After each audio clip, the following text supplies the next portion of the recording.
Hi friends, welcome to my channel. అందరూ బాగున్నారా? మేము కూడా బాగానే ఉన్నామండి. నేను ఈరోజు పెసర్లతో పెసరుండలు అయితే తయారు చేసిందండి. దీనికైతే నేను ఒక కప్పు పెసర్లు తీసుకొని వీటిని కడిగి దూరగా వేయించుకొని వీటిని మిక్సీ పట్టుకొని పిండిలాగా తయారు చేసుకున్నానండి. తయారు చేసుకున్న తర్వాత దీనిలోకి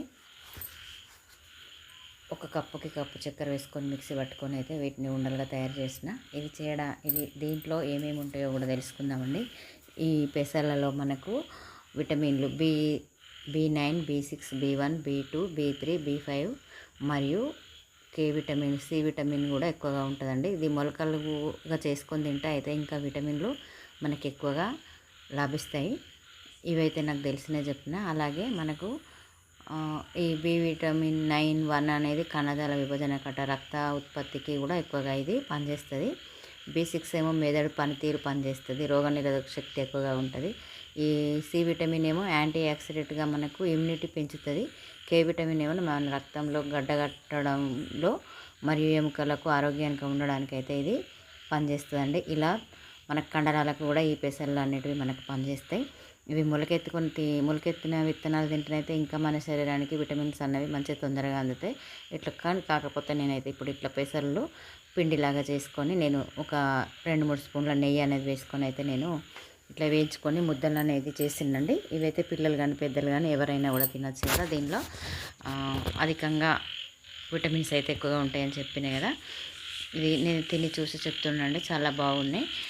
మనకు పిల్లలకు కానీ పెద్దలకు కానీ మనం ఇంట్లో ఉన్నప్పుడు పిల్లలకు చేసి పెడితేనైతే మనం ఈ దుకాణాలలో స్వీట్లు కానీ షాపులలో వాళ్ళకి నచ్చినవి కొనుక్కుంటామంటారు కదా. ఆ టైంలో మనకు పిల్లలకి ఇది స్నాక్స్గా చేసి పెడితేనైతే చాలా బాగుంటాయి. పూర్వీకులు మనకు పండగలు పబ్బాలు అయితే ఇట్లా ఎందుకు చేసేవారో కూడా మనకి ఇప్పుడు తెలుస్తుంది.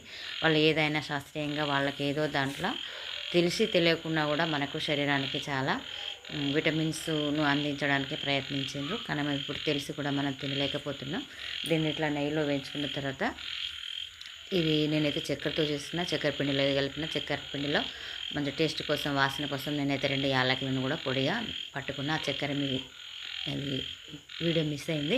మీరు కావాలంటే బెల్లం పొడిని కూడా వేసుకోవచ్చు. ఇలా బెల్లం పొడిని వేసుకొని మిక్స్ చేసుకొని నేను దాంట్లో ఇంకా కొంచెం మనకు నెయ్యి పడితే కూడా నెయ్యిని కూడా యాడ్ చేసుకొని కలుపుకొని మనం ముద్దలుగా కలిపి పిల్లలకు రోజొకటి ప్రొద్దున కానీ సాయంత్రం స్కూల్ నుండి వచ్చినాక కానీ మనం పెద్దవాళ్ళు కూడా ఒకటి తింటే చాలా శరీరానికి అయితే మంచిదండి. మీరు ఒకసారి ట్రై చేసి చూసి ఎట్లా వచ్చిందో మా కామెంట్ బాక్స్లో కామెంట్ చేయండి. అలాగే తింటే కూడా మీకు ఏ విధమైనటువంటి మంచిగా అనిపించిందో కూడా మాకు చూసి కామెంట్ చేయండి. మర్చిపోకండి, దీనిలో మనకి చాలా పుష్కలమైనటువంటి విటమిన్స్ అయితే ఉంటాయండి. నేనైతే ఇట్లా నెయ్యి పోసుకొని ఇంకా కొంచెం నెయ్యి కూడా యాడ్ చేసిన. మీకు అది సరిపోతుంది అనుకుంటే వేయించిన నెయ్యితోనే ఇట్లా ముద్దలు కట్టుకోవచ్చు. ఇది ఎంత నెయ్యి వస్తే అంత బాగుంటుంది. ఇప్పుడు మనం మినపసుండి ఉండలు ఎలా చేసుకుంటామో ఇది కూడా అంతేనండి. నచ్చిన వాళ్ళైతే లైక్ చేసి కామెంట్ చేయండి. కొత్త వాళ్ళైతే సబ్స్క్రైబ్ చేసుకోండి. లైక్లు ఇవ్వడం మాత్రం మర్చిపోకండి ప్లీజ్ అండి. వీడియోని చివరి వరకు చూడండి. చూసి కూడా లైక్లు ఇవ్వకుండా చూస్తుండండి, మాకు సపోర్ట్ చేయండి ప్లీజ్. ఇట్లా మనకు దీంట్లో ఫైబరు మరియు ఐరన్ ఎక్కువగా, మెగ్నీషియం కూడా ఉంటాయి. ఇది ఎముకలకు మంచి బలాన్ని అయితే ఇస్తుందండి, కండరాలకు ఎముకలకు. Thank you for watching.